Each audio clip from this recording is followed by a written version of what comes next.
Every empire believes it is eternal, until one day, a former subordinate becomes a conqueror. The Chalukyas once ruled the Deccan with confidence, but in the 8th century, a new name began to echo across battlefields, the Rashtrakutas. And they were not outsiders. They had once served under the Chalukyas. Now they were ready to overthrow them. The silent build-up. For years, the Rashtrakutas were powerful feudatories. They governed territories. They commanded troops. They observed the weakening Chalukya center, and they waited. Because rebellion without timing is suicide, but rebellion with timing is revolution. Dantidurga, the man who changed history. Then emerged Dantidurga, ambitious, calculating, fearless.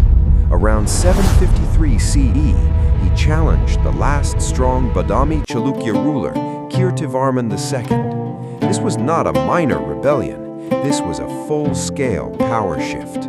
The battle ended with a clear result. The Chalukya supremacy collapsed. The Rashtrakutas took control of the Deccan. A new empire was born. Why the Chalukyas fell? It was not sudden. It was gradual weakness. Continuous wars with Pallavas, internal succession struggles, rising feudatory ambitions, overextension of power. When the center weakens, the edges rise, and that is exactly what happened. The Rashtrakuta expansion. Once in power, the Rashtrakutas did not remain defensive. They expanded aggressively. They marched north toward the Gangetic Plains. They fought powerful northern kingdoms. They became a pan-Indian force. The Deccan was no longer just a regional power center. It was a national force. Cultural continuity, not total erasure. But here is something important. The Rashtrakutas did not erase the Chalukya legacy.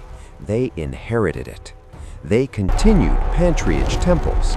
They supported literature. They strengthened Deccan culture. The political ruler changed. The cultural foundation remained. That foundation was Chalukya. The bigger historical pattern. History shows a pattern. Dynasties fall, structures remain. New rulers adapt old systems. The Chalukyas were replaced, but their administrative and architectural models survived. Even their rivals built upon their foundations. True legacy is when your influence continues after your fall. The emotional shift. Imagine the last Chalukya ruler watching power slip away. Generations of glory, now ending. But history is not cruel. It is cyclical, and the Chalukyas would rise again, not once, but twice. Episode end. The second coming. Did you think this was the end of the Chalukya name? It was not. Centuries later, a new branch would emerge, stronger, smarter, more strategic. Next episode, the Western Chalukyas of Kalyani, the Empire Reborn. If this power shift surprised you, subscribe, comment. Was this betrayal or evolution? Share this powerful turning point, because history does not stop, it transforms, and the Chalukya story is far from over.